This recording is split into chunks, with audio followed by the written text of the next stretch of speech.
श्री गणेशाय नमः। ओम श्री सरस्वत्यै नमः। ओम श्री गुरुभ्यो नमः। शुकासारिखे पूर्ण वैराग्य जाचे, वशिष्ठा परिज्ञान योगेश्वराचे। कवी वाल्मिका सारिखा मान्य ऐसा, नमस्कार माझा सद्गुरु रामदासा। नमस्कार माझा सद्गुरु रामदासा। जय जय रघुवीर समर्थ। नमस्कार सगळ्यांना. गेल्या वेळे म्हटल्याप्रमाणे आजचा क्लास हिंदी इंग्रजी मिक्स होणार आहे. We have a special guest today. Truly blessed to have Swamy Aparajitananda ji. From right now, he is from Chicago Center. Swamiji is more well known in India. There are sadhakas, spiritual seekers joined from India. They know he is from Mangalore Center. In a short period of time, he enlightened Chinmaya Mission Mangalore Center with his spiritual guidance. And his most appropriate introduction would be a person whom we often refer into these our classes, Pujya Guruji Swami Tejavananda ji. Swamiji had a privilege to learn under him for 2 years in Powai. So with this one, there is no need to have any more introduction than this. He's been very close with Pujya Guruji, and he has very kindly accepted our invitation. Welcome, Swamiji. This is our small group, which we have been studying Dasabodh for last 3+ years. And as Swamiji asked me to send him English and Hindi versions of Dasabodh, he said he's going to stick to the thought flow, that is Dhanya Gruhastha Ashrama. And then the next samas that we will be saying is Manasa Puja. So Swamiji said he'll stick to it. And all your questions that you have sent me, I have forwarded to Swamiji. As Swamiji feels appropriate towards the end, I have made the slides also in case Swamiji needs. And all over to you, Swamiji, without any further ado. Okay.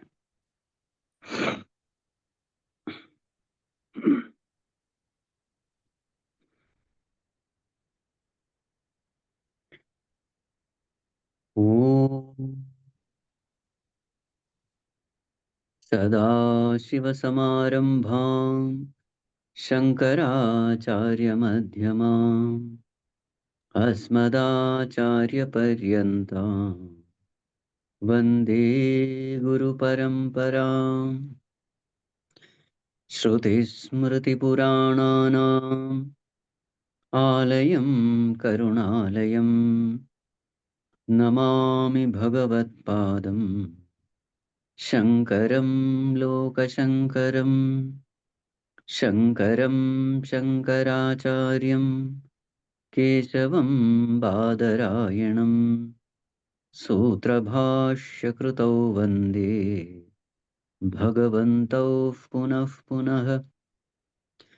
समस्तजनकल्याणे निरतं करुणामयं Namami चिन्मयं देवं सद्गुरुं ब्रह्मविद्वरम्। सद्गुरुं ब्रह्मविद्वरम्।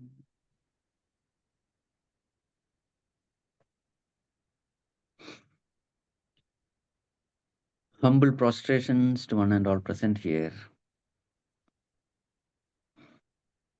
I am comfortable with English. Are you all comfortable with English? Hindi से समझ सकता हूँ, बोल भी सकता हूँ, लेकिन उतना ये जो फ्लुएंसी है आता है कि नहीं पता नहीं मुझे। अभी तक मैंने हिंदी में ट्राई नहीं किया है, तो इसलिए I think English is okay. Yeah, English is fine, Swamiji. Okay, fine, good. So my humble prostrations to all present here. The topic is Gruhastha. How Gruhastha can be used to enrich our spiritual life. So we all know the four stages: Brahmacharyashrama, Gruhasthashrama, Vanaprasthashrama, and Sannyasashrama. So all these four stages are called ashrama. Hmm. What do you mean ashrama? Shrama means effort. Shram karna, effort. So ashrama means what? Effortlessness. So that supreme state is sometimes called as naishkarmya, or that state of effortlessness, the state of actionlessness. So that stage which takes us to that state of effortlessness is called ashrama. So therefore, brahmacharya ashrama, there is also ashrama. Even grihastha ashrama is not just husband and wife coming together, living a life. No, that stage can take you to that highest. That is why the term ashrama is used. In fact, that is how we have to live. Householder's life should be lived in such a way that we progress in spirituality, gain the necessary qualification, and reach God. So now, today in this session, we are trying to find out how Grihastha can be made use of in reaching God. So in Grihastha what are the important aspects? Number one, seva. Number two, tyaga. Number three, bhakti. And number four, vairagya. These are the four important things, virtues to be cultivated in this ashram. Hmm. So in this ashram, a lot of seva opportunities present. So remember one thing, in order to experience God, there is only one qualification that is necessary, and that is a pure mind. So Grihastha is an ashrama which helps us develop this pure mind. So number one, seva. Lot of relations are there. Just by serving them, elders are there, gurus are there, in-laws are there. Just by seva itself, mind becomes pure. In seva, humility is included. Without humility, seva is not possible.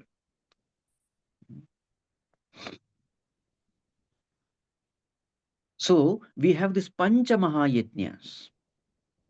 So what are the Pancha Mahayajnas? Brahma Yajna, Deva Yajna, then Pitru Yajna, then Nru Yajna or Manushya Yajna, and then Bhuta Yajna. Did you study all this? Okay, so I don't have to go into detail. So therefore, we are expressing our gratitude towards these five sources.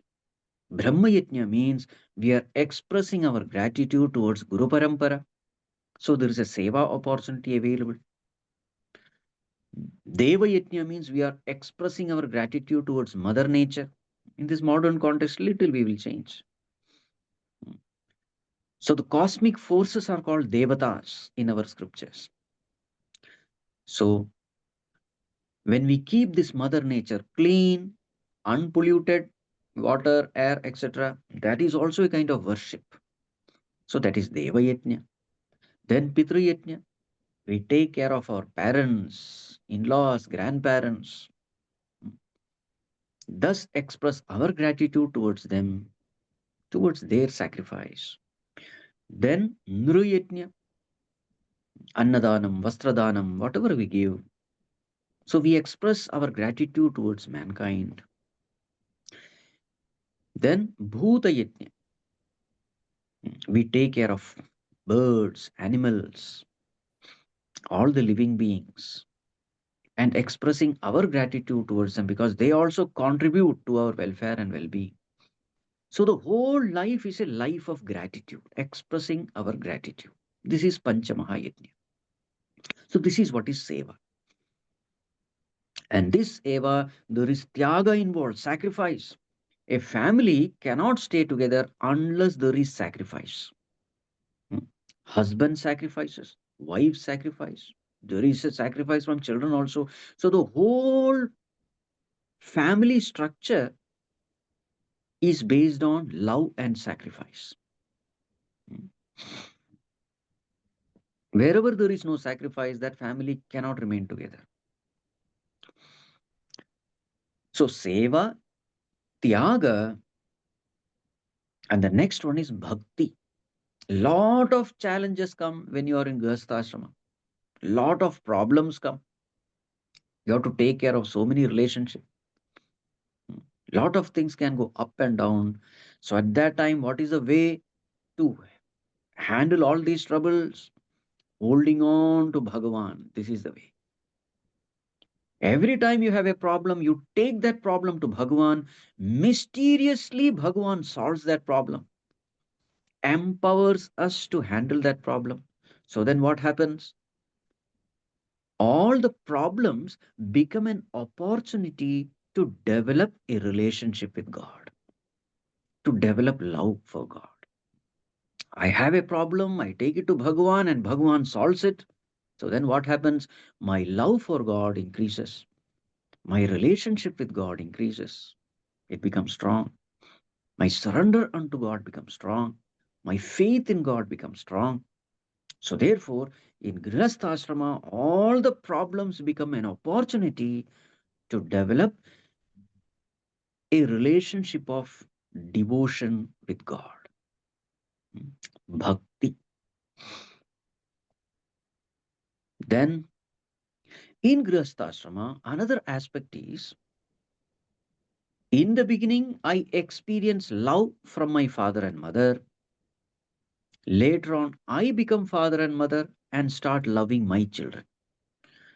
So, in the whole of Grihastha what we find is it's an experience of worldly love.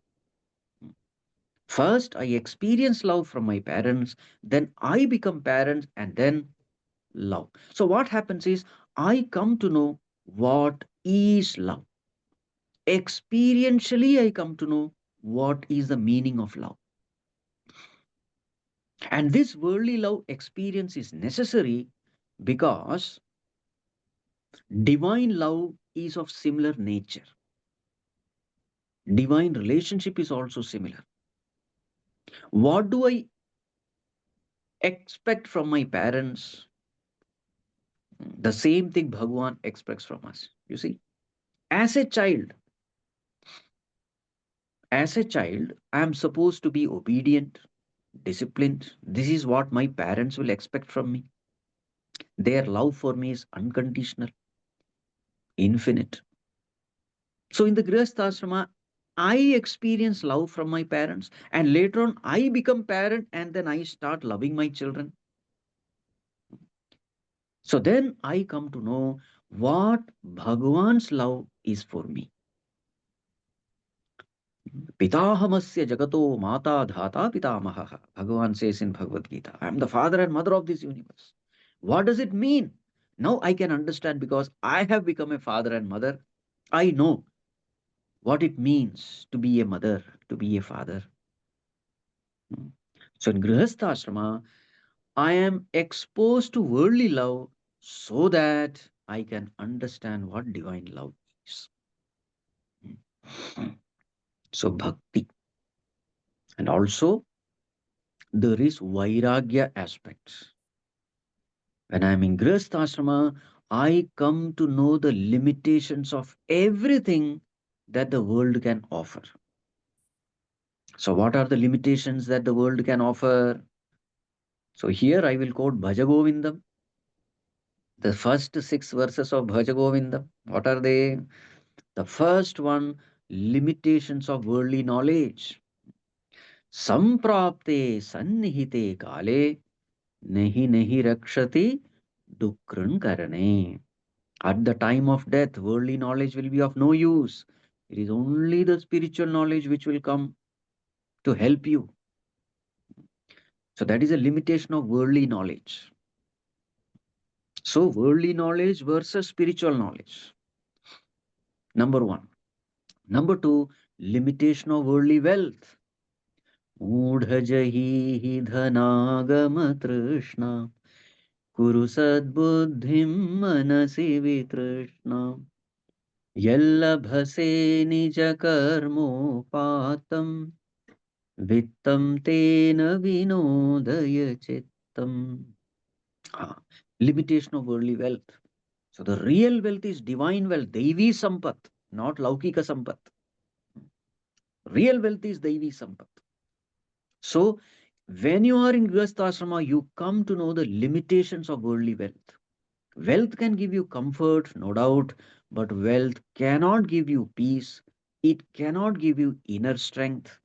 It cannot give you contentment. It cannot give you devotion. It cannot give you mastery over the mind and the senses. So you understand the limitations of worldly wealth.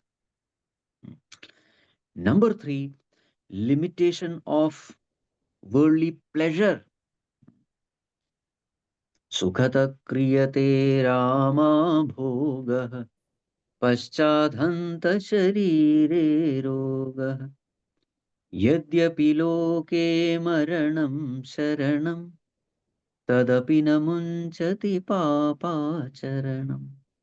So limitation of worldly pleasure, all these pleasures, they are temporary. They will drain away all the vitalities of the body, make us weak, infirm. So you understand the limitations of worldly pleasure. This is the third one. And the fourth one, limitation of worldly existence. Nalini dalagata jalamati taralam तत्त्वज्जीवितमतिशयचपलम् विद्धि व्याध्यभिमानग्रस्तं लोकं शोकहतं च समस्तं. What is the nature of this worldly existence? Like that water droplet playing upon the lotus petal. A small breeze and our existence is gone. Existence is temporary and existence is uncertain. This is the nature of worldly existence. So you understand the limitation of worldly existence. The next one, limitations of worldly love. What is the limitation of worldly love? Yavad vittoparjana saktah tavan nija parivaro raktah paschajivati jarjara dehe vartam kopi na pruchhati gehe. As long as I am an earning member in the society, everybody loves me, respects me, etc. But later on, when I have no money, I become old, then nobody cares for me. So this world is like that. The love is conditional love. As long as you are a contributor, everybody will love you. But later on, everybody will ignore you. This is the nature. So limitation of worldly love. And then limitation of worldly relationship. Every relationship is finite. It has to end. Yavat pavano nivasati dehe तावत् पृच्छति कुशलं गेहि गतवति वायौ देहापाये भार्या बिभ्यति तस्मिन् काये. Every relationship is temporary. For some time we are together and after that we have to separate. So this direct experience happens in Grihasthashrama. So we come to know worldly knowledge has limitation. The only one thing which can save us is spiritual knowledge. Worldly wealth has limitation. The only wealth which can save us is spiritual wealth. Worldly existence has limitation. True existence is spiritual existence. Worldly relationship is limited, but my relationship with God is permanent. Worldly love is limited, but divine love is unconditional and infinite. Worldly pleasure is full of defects, but spiritual bliss is completely defect free. So this is what we experience in Grihasthashram. So then what happens? Vairagya comes. So on one side, bhakti develops. On the other side, vairagya comes. Now, this is absolutely essential for Manasa Puja, which is the next topic. So enriched with all these values, seva, tyaga, bhakti, vairagya, when you go towards the next stage, at the seat of meditation, what are the two important things to be done at the seat of meditation? Number one, withdrawal of the mind from the world. Number two, fixing the mind upon the Lord. Only two things to be done at the seat. That is what is Manasa Puja. With the mind, you are worshipping the Lord. What is the nature of worship? Remembering the Lord with devotion itself is the worship of the Lord. That itself is meditation. Can you fix your mind upon the Lord with total surrender, total devotion, total focus, with ananya bhakti, with total concentration?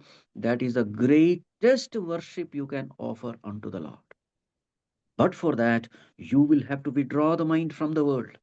And what is that one thing which will help you withdraw the mind?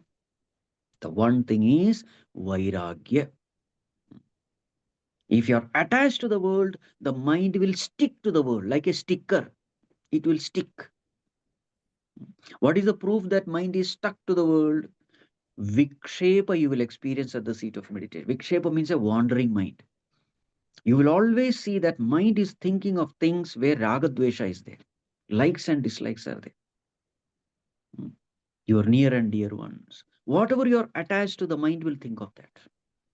But a mind which has healthy vairagya, healthy detachment from the world, such a mind withdraws from the world. There is no difficulty at all. Such an educated mind, which has truly understood the nature of the world, will have a healthy detachment towards the world. So such a mind easily gets withdrawn from the world.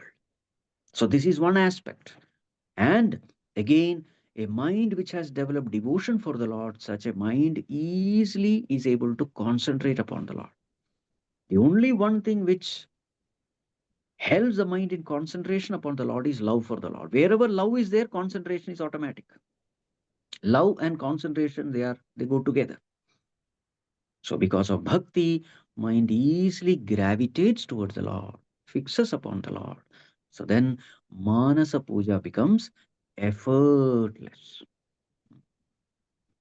So Grihasthasrama is a place where you prepare the mind for that highest meditation. So what are the two important things?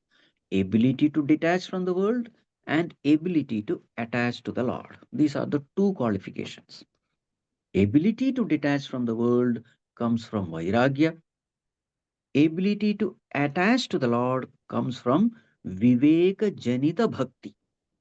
Loving God, understanding the nature of God. Viveka means understand, knowledge. You must know God, then only you can love God. That bhakti is firm. So, when you have developed these great virtues, and Grihasthasrama is a place to develop these virtues. With these virtues, when you graduate towards the next stage, which is Vanaprastha. In Vanaprastha, most of your time is spent only in spirituality because you have withdrawn from most of the worldly activities. You are retired now, you have a lot of time, and with lot of time, you spend more and more time in spirituality.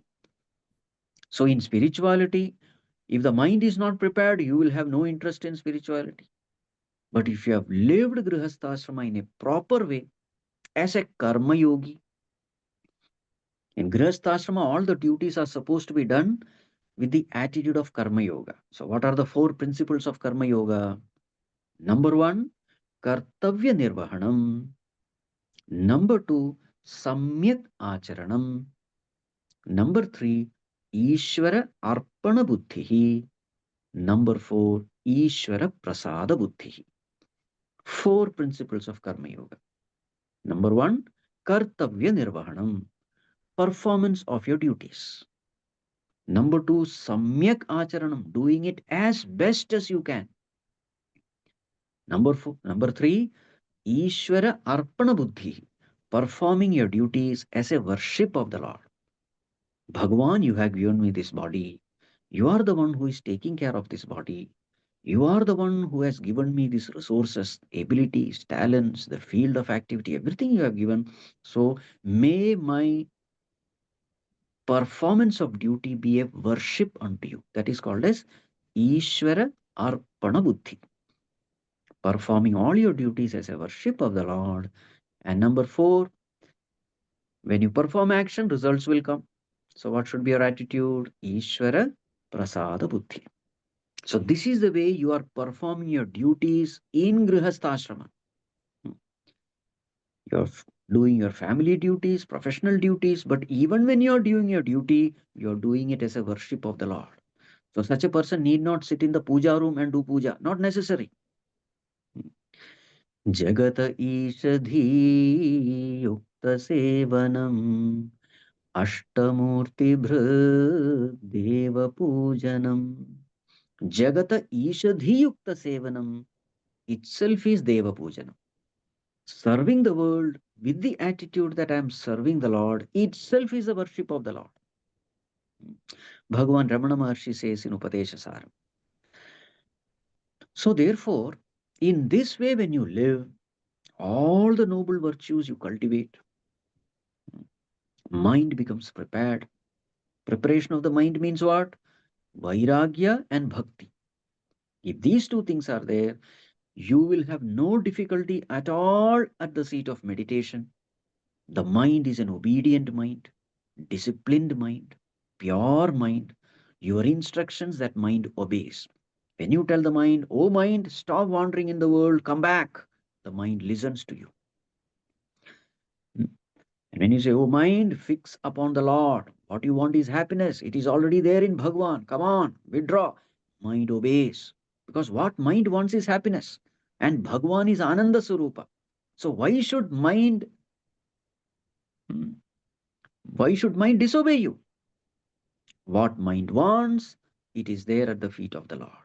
So therefore, mind obeys your instruction. So at the seat of meditation, you will have no problem provided you live this way. But suppose we mess up Grihastha, that is also possible. That also has to be told. Grihastha is like a womb. What does the womb do? Womb prepares the child to enter into the physical world. That's what the womb does. In 9 months, the child remains in the womb, prepares itself to face the world. So in that 9 months, hands are developed, legs are developed, eyes, ears, all the sense organs are developed.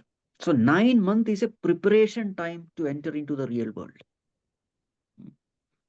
isn't it? So after 9 months, when the child comes out, by then all the sense organs have grown, and now the child is ready to face the world. In the same way, Grihastha is a womb. So in Grihastha you have to prepare yourself with bhakti, with vairagya, with purity, chitta shuddhi. And what is the preparation for? The preparation for is for doing efficient manasa puja. And what is that puja? Fixing the mind at the lotus feet of the Lord, or fixing the mind upon the Supreme Self. That is a puja. Greatest worship is fixing the mind. Fixing the mind upon the Lord is the greatest worship. And Lord is none other than the self-iness, the pure consciousness in us. So abidance in the self is the greatest worship. But to do that, mind has to be prepared. It has to withdraw from the world and fix it upon the Lord. Vairagya, bhakti, etc. is necessary. But suppose we mess up Grihastha. It is like the child which is caught up in the womb. got trapped in the womb because of some medical complication. Then what will happen? That womb which is supposed to help the child grow, that very same womb becomes a death trap, isn't it? Then you have to cut open the womb to take out the child. That very same womb can become dangerous. In the same way, Grihastha can be very dangerous if we mess up without the scriptures. We just live attached to all our near and dear ones, completely attached, infatuation, children, grandchildren, in laws, money, home, they're all traps, completely forgetting Bhagavan. Then what will happen? Very, very dangerous. So that is why scriptural knowledge is absolutely essential. And that is the reason why when we don't prepare our mind through Grihastha, then when you do Manasa Puja, what will happen? Hmm. Karmendriyani संयम्य य आस्ते मनसा स्मरन् इन्द्रियार्थान् विमूढात्मा मिथ्याचारस्य उच्यते. So at the seat of meditation, I am sitting, body straight, maybe in Padmasana. But what is the mind doing? It is wandering. Indriyarthan smaran. Karmendriyani sanyamya. Body is there in a yogic posture. But Karmendriyani sanyamya ya aste manasa smaran indriyarthan. Mind is wandering everywhere. Why the mind is wandering everywhere? Because mind is attached to so many things, beings, and situations. What is the proof that I have messed up my grihastha? Sit at the seat of meditation and look at your own mind. Is the mind obedient or disobedient? You yourself, you can be the judge. When you live a life forgetful of God, then mind will be completely disobedient. Mind is supposed to be my instrument. Mind is supposed to listen to me. It should be my obedient servant. But that mind becomes a monstrous master. It becomes my greatest enemy because I have not disciplined that mind through bhakti. So then you will have all problems at the seat of meditation. Neither you are able to detach from the world, nor you are able to attach to the law. That is why scriptural study is absolutely essential. Many times, scriptural study we take up after retirement. At least good. After retirement, at least you have taken. Some people never take it up at all. But remember, all this knowledge, the knowledge of scripture, should be given at a very young age. When do you study the laws of a game? Before playing the game of or after the game? The laws of the game should be studied even before, isn't it? When should you collect the weapons? Before the war or after the war? Before the war. So, therefore, at a very young age itself, we should expose our children to this knowledge, scriptures. Give up this wrong notion that scriptural knowledge is only after retirement when you can do nothing. No, no, no, no. At a very young age, it should be given because there is a way in which we have to live.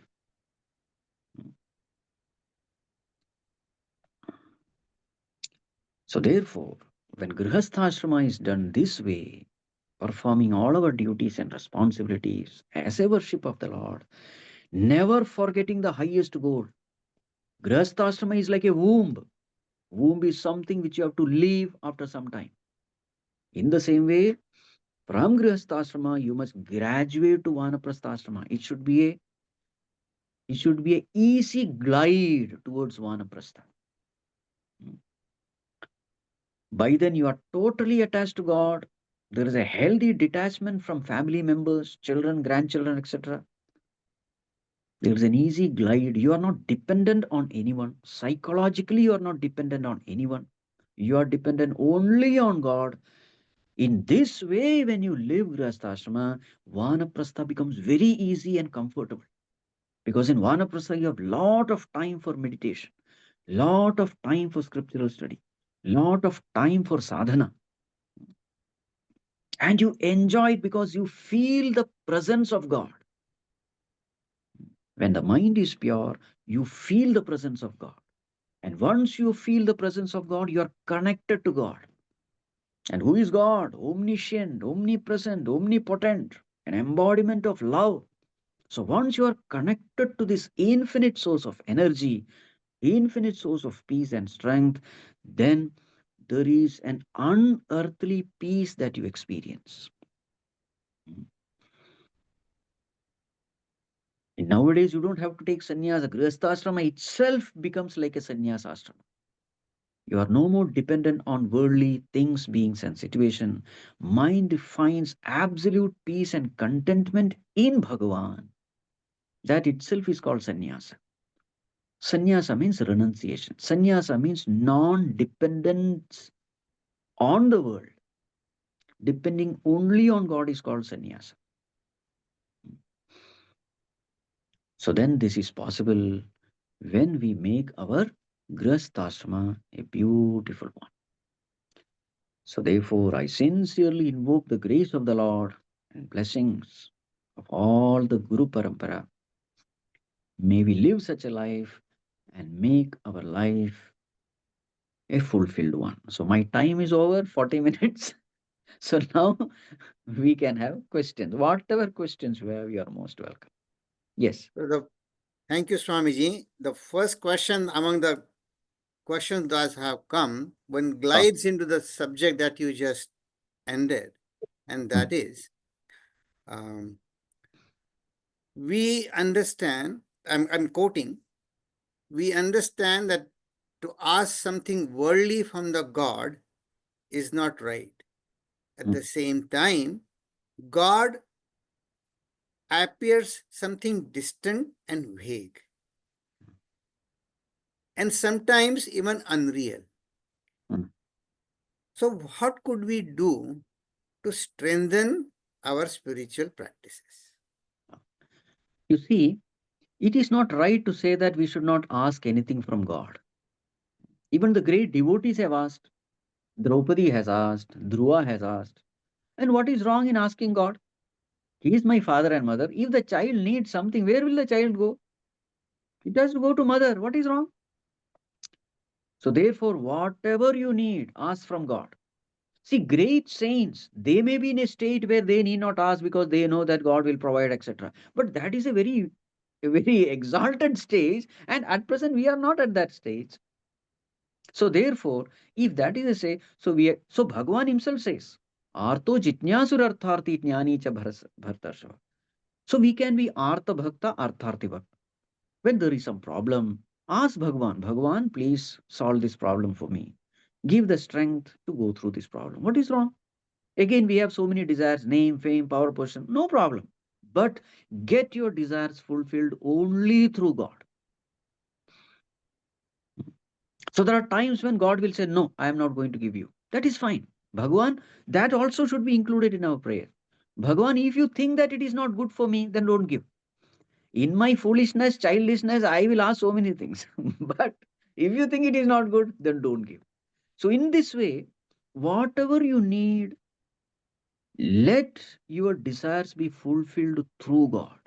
So, then the great advantage is even your desires are divinized.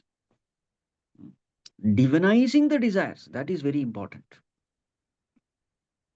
So, two things. So, number one, my worldly problems are solved, my desires are fulfilled. And number two, the very same desire becomes a means to develop a strong bond with the Lord.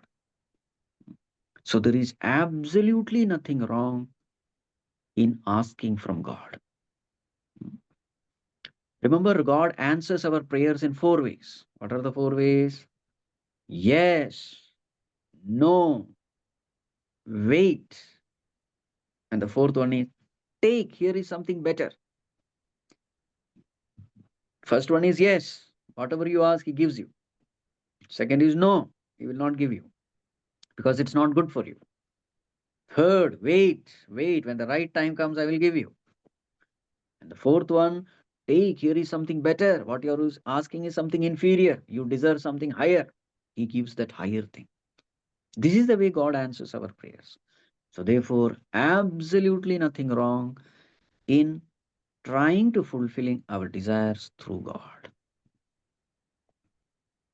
Thank you, Swamiji. The second question is, Mm, staying in, again, I'm quoting from mm, Gruhastha, being in Gruhastha mm, my immediate family members mm, are not conducive for spiritual practices. mm, Number one. Number two, I have to deal with them every day. mm, So, how should I deal with them? Number one, should I try to convince them they don't listen to me? And to make it worse, I'm quoting here, they have had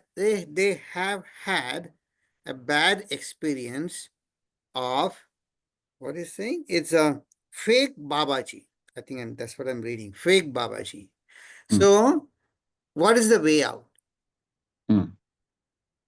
So, if you have relations who are not supportive of your spiritual sadhana, see, always keep this in mind.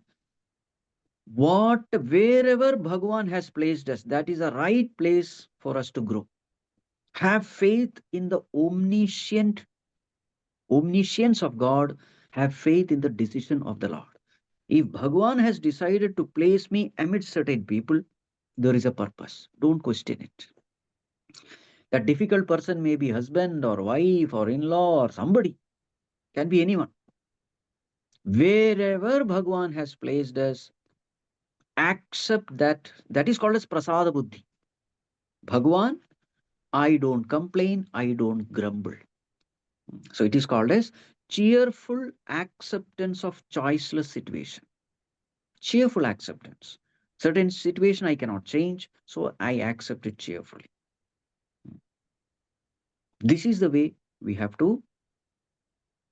And one thing for sure, if you are a true disciple, true devotee, you will get a true guru. This is the law of the cosmos. If you are a fake devotee, you will get a fake guru.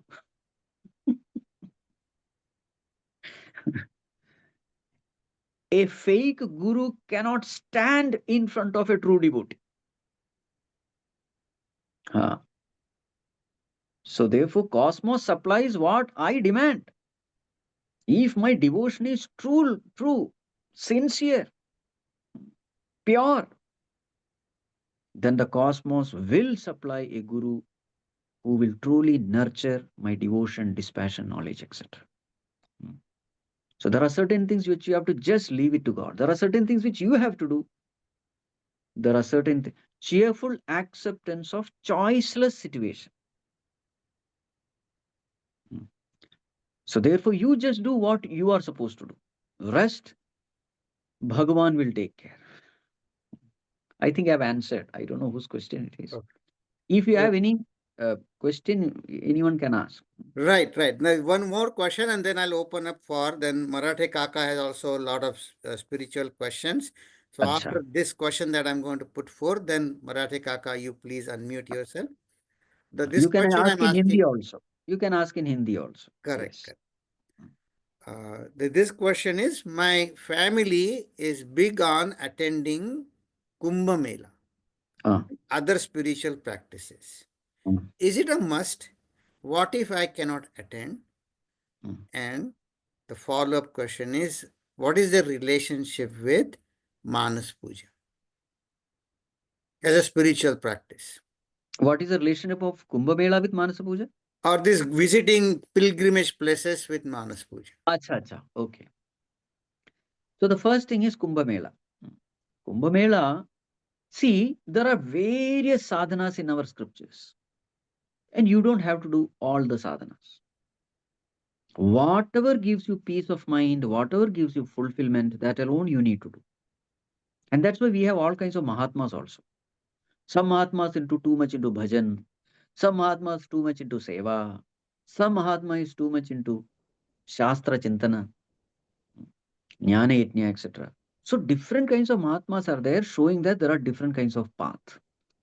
Whichever the path you may choose, the challenge is the same: winning over the impurity of the mind and then developing devotion for God. Whichever the path is, the essential thing is the same. So you find out which path suits you. Okay.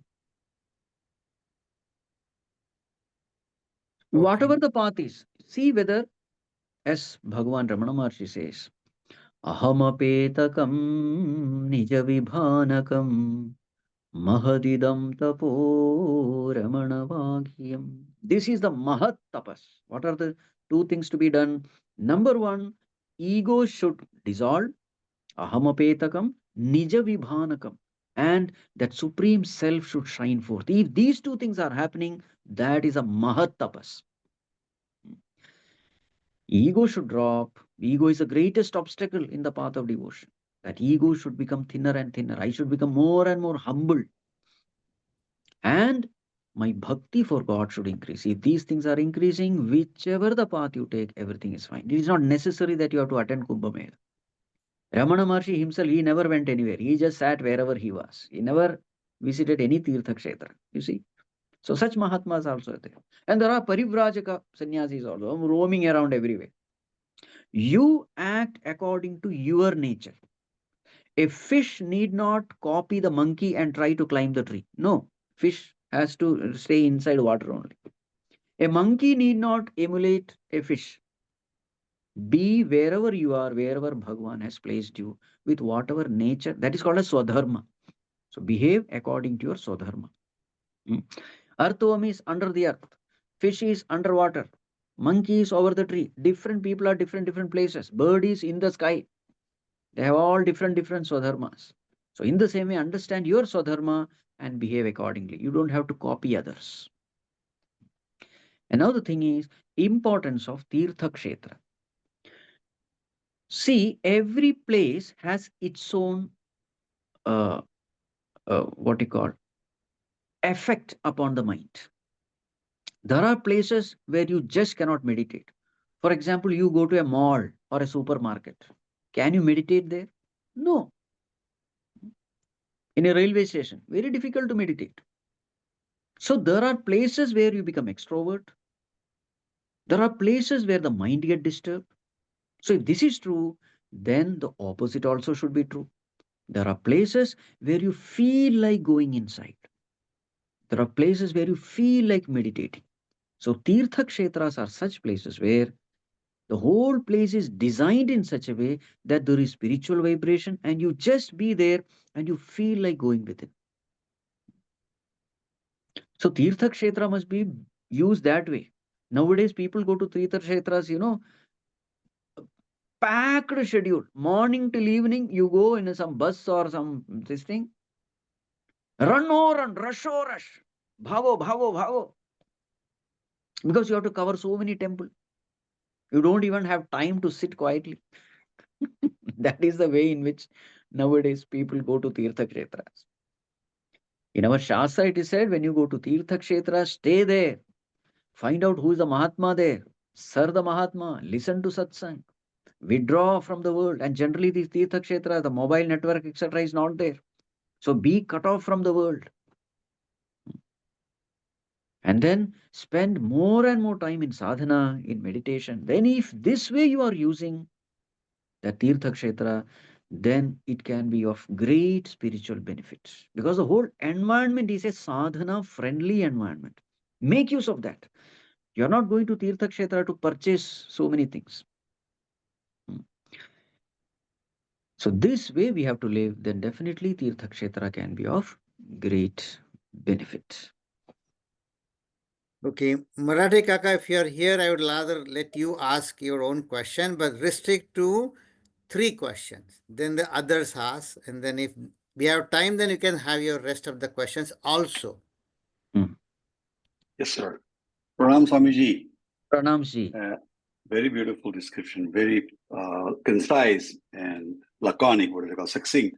One question I had about what you had prescribed, very beautifully, you summarized about Vairagya and Bhakti, how you withdraw and how you connect to God. And I think the 4 steps you talked about Karma Yoga was Kartavya Nirvan, Samyak Acharan, Ishwarapana Buddhi, Prasada Buddhi. So Kartavya Nirvanam, is that Karta, I guess Karta, giving up doership, is that, and how is it to be achieved? No, Kartavya means duty. Okay. So carrying out the duty. Yes, fulfilling your duty. Okay. And Samyak Acharanam, is that like skillful action? No, Samyak means very good. Samyak Acharanam means doing it as best as you can. Okay. So it's like Karma Sukhaushalam, Yoga Karma, similar to that? Yes. Okay. But I think in this business, in this way, what about the role of likes and dislikes in Karma Phala? Karma Phala will go to Prasada Buddhi, but likes and dislikes is always what stops us from doing work. And when we are doing work, we are bothered by the work. So is that when you talked about Ishwararpana Buddhi while you are working? So the way I look at it is before you start, you pray to God that let me have good work. During work, you remember God. And then afterwards, you appreciate whatever you get. Is that in a practical way, day-to-day life? You see, Ishvara Arpana Buddhi means I must do my duties so that God is pleased with me. And when will God be pleased with me? When I'm walking the righteous path. And how will I know God is pleased with me? When the mind is peaceful. How will I know God is displeased with me? When the mind is disturbed, know that God is displeased with me. That disturbance of the mind is proof that Bhagavan is not happy with me. So what happens is, in order to please God, you will have to do what is right, even though you may not like it. And you will have to abstain from what is wrong, even though you may like it. So thus, you are winning over your ragadvesha, likes and dislikes, by sticking to the path of what is right. So there is a struggle involved. Something is right, I don't like it, but I have to do it. Something is wrong, I love it, but I cannot do it. There's a struggle. In this struggle, mind becomes pure. And in this pure mind, you start experiencing the presence of God. Yes, sir. Very nice. Amaji, you are talking a lot about Ramana Maharshi, and I have been a devotee of Ramana Maharshi for many years. And he talked in his Upadesh Saram, Chittaja Japam Dhyanam Uttamam, Ajadharya Stotha Sasamam. So, can you give us some practical tips about the japa he talked about, like Chittaja Japam, japa with the chitta? And then when he was asked a question by Ganpati Muni, he said that if you find out where the source of japa comes from, the sound, then the mind is absorbed in that. He called that tapas. And the same way, self-inquiry said, when you find out where the source of ahamritti comes from, then the mind is absorbed in that. So self-inquiry and japa, are they connected, and how to actually do this practice that he recommended? You see, japa is the name of the Lord. So, when you are chanting the name of the Lord, remember already you have developed bhakti for the Lord. So, when you are chanting that name, it is not just a name, because there is a relationship involved. You love that Bhagavan. So, there is love, devotion, reverence, respect. And when you are chanting that Bhagavan's name, the mind becomes totally focused upon the Lord. So, slowly, first it is Ucha Japa, loud chanting. Then slowly it becomes Manda Japa, whispering. Then slowly it becomes Chitta, because even the chanting is a disturbance, slowly, As the mind becomes more and more focused and purified and concentrated, even that loud chanting becomes slow. It becomes whispering. Then it becomes Chittajan Japa, only in the mind you are chanting. And finally, the chanting stops because the mind is now absorbed in the self. And you are truly experiencing the presence of Bhagavan. So then after that, even that japa stops. So the pointer is used, you leave the pointer, and once you reach the pointed, then after that this pointer is not needed. So this is how japa takes you to self-abidance. Okay, Marathi Kaka, your last question. Go ahead. Last question. Talk a bit about the technique of Atma Vichar and how to use it. What is that? Atma Vichar, self-inquiry. No, but by the way, did I answer that earlier question? Yeah, you did answer it very well. And Okay. I think just a corollary, I was remembering in Vivek Chudamani, I just remembered me, Swaswarupa Anusandhanam is what Shankaracharya said is like a bhakti. So that you get to that state, you just said that Japa will take you to that state, kind of. So that was Yes. really interesting. Yes. So what is this question you asked now? Self-inquiry or Atma Vichar technique, the most effective way to do it. Because there was one of the techniques that Maharshi has recommended for sadhana. So in self-inquiry, see what happens is,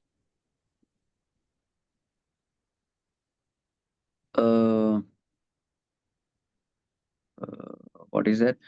Vrittayastvaham vrittimashritah vrittayo mano vidyaham manah. So all the thoughts that you have, they are all coming from aham vritti. As long as there is body identification, mental thoughts will continue. Now you are paying attention to where these thoughts are coming from. You are paying attention to the self, and then you come to know that I am not the body, I am consciousness. And remember, consciousness doesn't need any security because it is ever existent, it is Sat. Consciousness is infinite bliss. The two things which I always crave for in life is peace and security. If you find all the chattering of the mind is only to gain these two things, how to make myself secure, how to make myself peaceful. The essence of chattering of the mind is that. The moment your attention goes to the self, to consciousness, the mind comes to know that, Array, I'm already secure. That Ananda is already there. Then what happens is the mind becomes silent. And when the mind becomes silent, the ego is dropped. So this dropping of the false I, because of which the real I shines forth, this is called as self-inquiry. So whenever the mind wanders, whenever chattering is there, go to the source. The moment the source you are connected, the mind chattering stops because there is nothing to desire. So shift your attention to the center in you and thus drop the ego. This is what is self-inquiry is all about. If you Thank are you so much. operating from ego, mind will chatter. If you are operating from consciousness, mind will be silent. So whenever the mind chatters, immediately go to the source. This technique is self-inquiry. I think you were talking about ahamayam kuto bhavati shinvata. Yes. Epatatyam ne vicharanam. Yes. Very yes. beautiful. Very beautiful. Thank you, Swamiji. Anandji, please go ahead. Okay. Anand. Pranam Swamiji. Pranam. This concept of Swadharma is to my mind always very difficult to understand. So my question was, supposing I am born into a family of a tailor. So my family vocation is tailoring. Okay. But my career is in sales, marketing and sales, a very, very successful career. But my real passion is in singing. Okay. So what is my Swadharma in such a case? See, how to know what is my Swadharma? If there is a profession which gives me true fulfillment, if there is a profession where I don't consider challenges as problems, rather challenges as an opportunity to learn, if there is a profession where I don't bother about whether people are praising me or not, whether I get recognition, awards, etc., I don't bother about what money it brings. If there is something which I'm passionate about, if there is a profession which I can take it as a hobby, I just don't know how the time passes. If there is something like that, understand that is my Swadharma.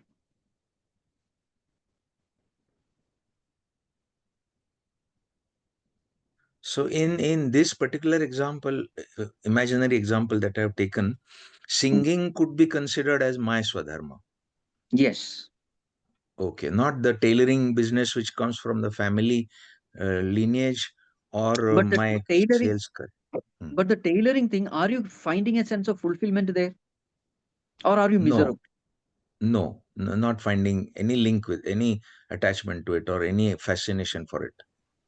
So if you find that the singing is really giving you joy, then that becomes your Swadharma. Oh, okay. Thank you. Yeah. And just last one. You happen to mention one wonderful phrase which I it was a just on it, cheerful acceptance of something. That word I didn't get. That was a Choiceless. Choiceless. choiceless acceptance of. Cheerful acceptance of choiceless situation. Oh, okay, okay. Choiceless Cheerful situation. acceptance. Wonderful. Yeah. Okay.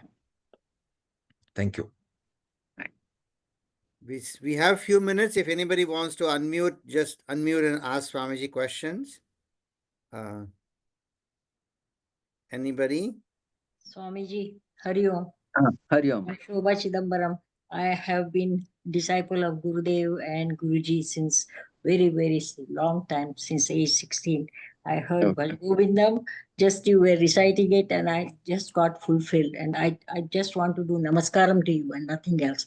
I mean, you know what, for for me, Nishtha is whenever I am in satsang, I am so happy.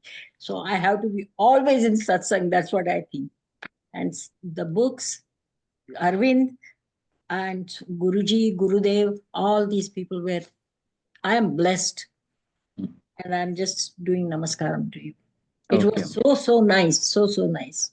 Okay. All I can say.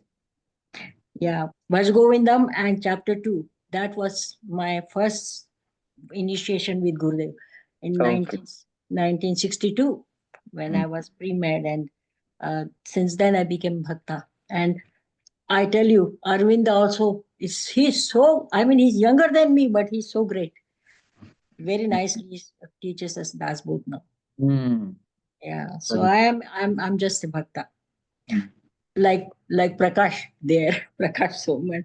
We were together in Nagpur where Gurudev taught us Bhaj Govindam and chapter 2. So I am really indebted to all my gurus. That's all I have to say. Hari Om. Hari Om. Hari Om. One last one. Jyotiji, did I ask your question correctly? If you want to ask a follow-up question, please go ahead, Jyoti. Unmute करा. माझा तो प्रश्न माझ्या समोर नाही आहे आता कारण मी फोनवर आहे.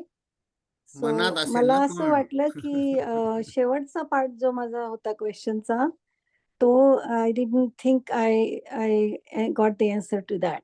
What is the question, Amma? Yeah. Let me go to my email because I sent it to him. So give Okay. me a second. Does anyone else wants to ask till Jyoti Yes, ji please. gets to her question? Yes. Anybody else would like to have a conversation with Swamiji? I am Swamiji. Hari Om. Pranam to you. I just had a question, but I think I answered it through your lecture. The question I had was the difference between bhavana, vritti, and vasana. It seems like they're all belonging to the mind only. Yes. So it's the play of mind. So thanks for your enlightenment here. Thank you very much. Hari Om. Hari Om.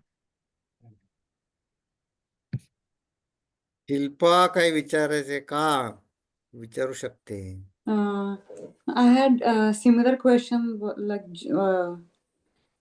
Jyoti about to ask on self-effort and destiny. I have a question on that. Yeah. Similar question. Ask him. It's okay. Ask him. Ask. Yeah. So when I should call it as destiny and not self-effort. So what is the difference between that?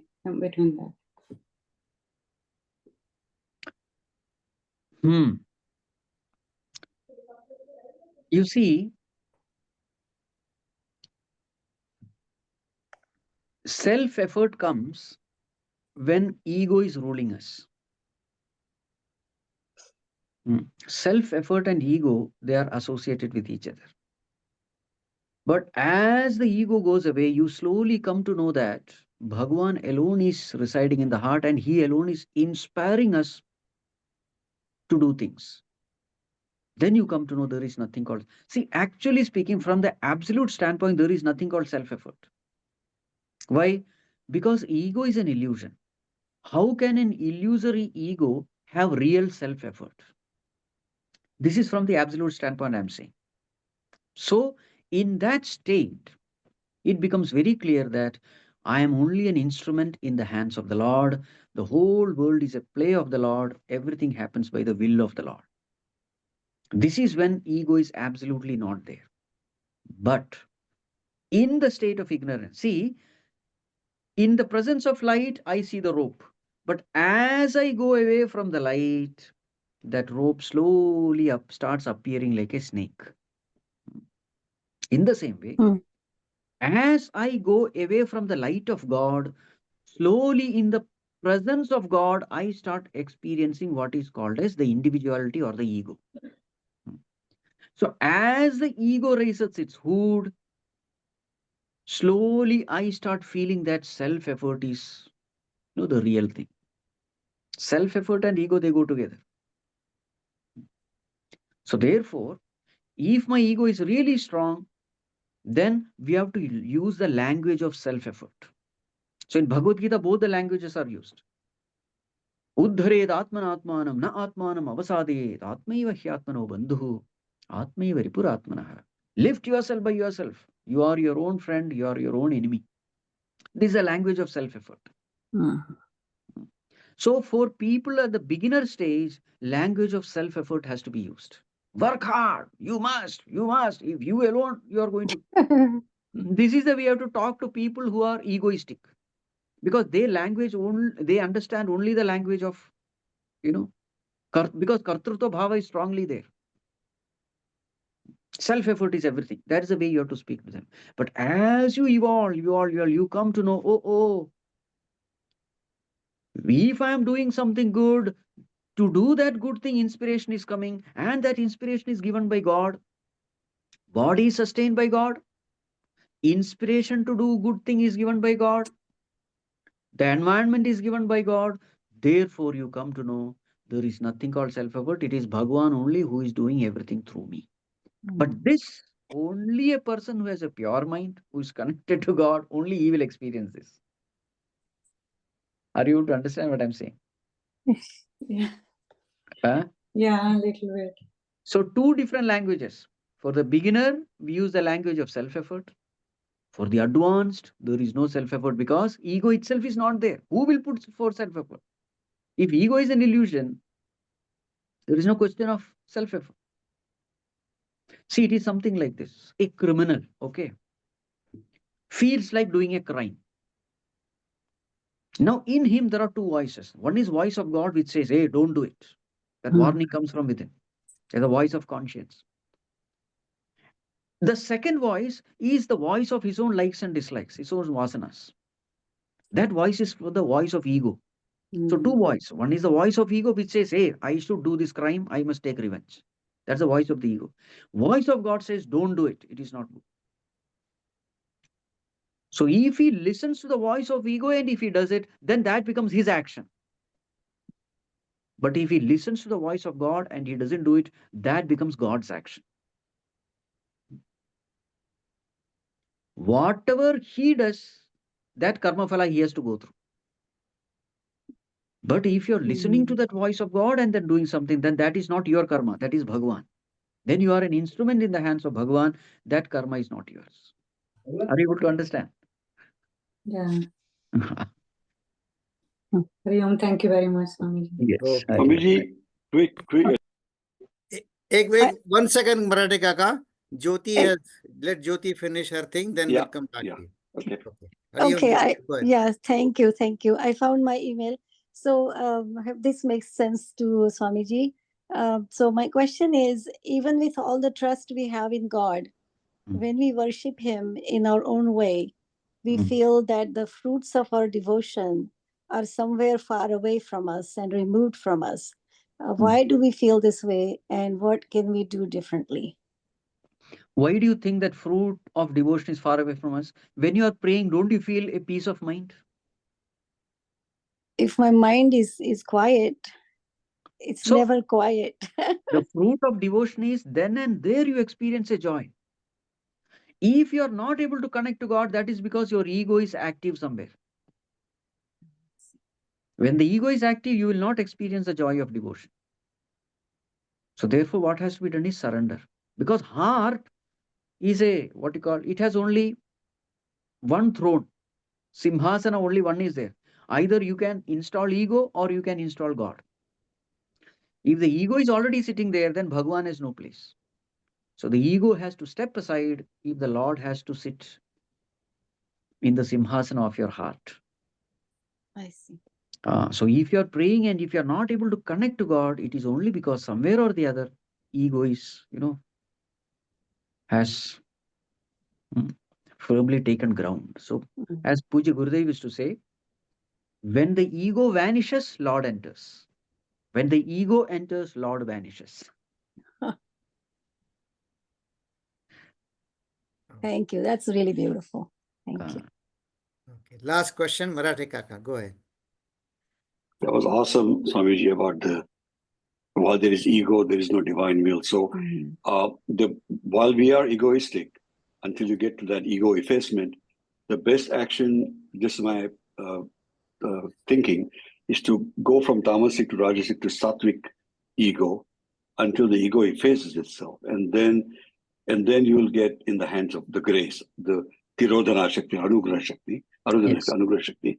And then, is that the meaning of the Gita sentence, Upadrashta Anumanta Bhakta Bhokta Maheshwara, the stages from Yes. ego effacement? Is that? Yes. And what is the way to expedite egolysis, egoectomy? How to get rid of ego? Yeah. The world is designed to get rid of ego. You see, if you just observe our own life, what do we see? I don't know how I am able to think. I don't know how I am alive. I don't know how these hands and legs are moving. I don't know how I am able to see. I don't know I am able to hear. So when you observe life, we come to know, oh God, I am nothing. I know nothing. I have nothing. I can do nothing. It's a fact of life. You don't have to study scriptures for that. You just pay attention to your existence on this planet. Infinite factors have to come together just to exist on this planet. Temperature, food, shelter, clothing, humidity, gravity. How many factors? And not even one factor is in my control. But Swamiji, the criticism is that it becomes fatalistic or deterministic instead of, for example, in the Yoga Vasishta, there is emphasis on self-effort. So where is this disparity? So self-effort is in self-effacement. All our self-effort is in becoming a nobody.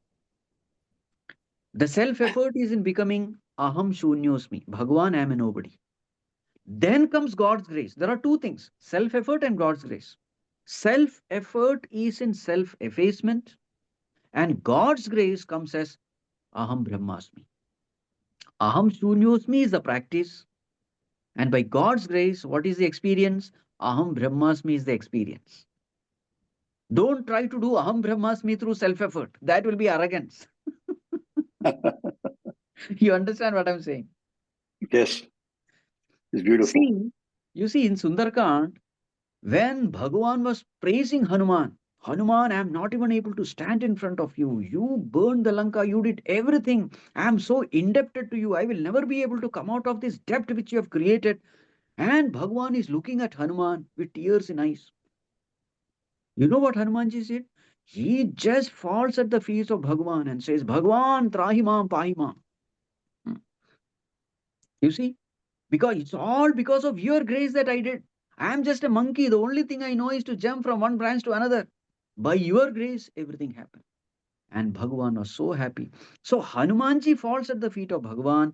Bhagavan lifts him, hugs him, and makes him sit next to him. This is called as Aham Brahmasmi. But what did Hanumanji do? He did not go and sit next to Bhagavan. No. Hanumanji fell at the feet of Bhagavan. That is Aham Shunyosmi. Bhagavan lifted him, hugged him and made sit next to him. That is Aham Brahmasmi. So we should deserve the grace of God. And by the grace of God, we experience the highest. Tesham satatayuktanam bhajatam pritipurvakam dadami buddhiyogam tam yena mamapayantite. Teshamevanukampartham ahamatnyanajam tamah nashayami atmabhavastah jnanadipena bhasvata. Those who surrender unto me, worship me, lovingly remember me, I light the lamp of knowledge and make them know the truth remaining in their heart. So see, this is the meaning. My job is to become a nobody. My job is to efface the ego. It is his job to make me realize my true nature. Work hard to become nobody. Huh? Work hard to become no one. Exactly. Self-effort towards self-effacement. Very nice, Swamiji. Awesome. Hari Om Swamiji. Hari Om. Truly thank you for your time. Hari Om, Swamiji. We end our class generally with Om Purnamada. Swamiji may please grace us with this shloka. Okay. Hari Om Swamiji. Hari Om, Hari Om, Hari Om. Hari Om, Swamiji. Hari Om. Hari Om. Om Sarve Bhavantu Sukhinah. Sarve Santu Niramaya. Sarve Bhadrani Pashyantu. Ma Kaschid Dukkha Bhag Bhavet. Asato Ma Sadgamaya. Tamaso Ma Jyotirgamaya. Mrityorma Amritam Gamaya. Om Purnamadah Purnamidam Purnat Purnamudachyate. Purnasya Purnamadaya Purnamevavashishyate. Om Shanti Shanti Shanti. Hari Om Shri Gurubhyo Namaha. Hari Om. Once again, thank you, Swamiji. Pranams at your feet. Appreciate your time you spent for our. Maybe we can have our audience with him periodically, Arvindji. Yeah. Thank you. Thank you. Jai Guru.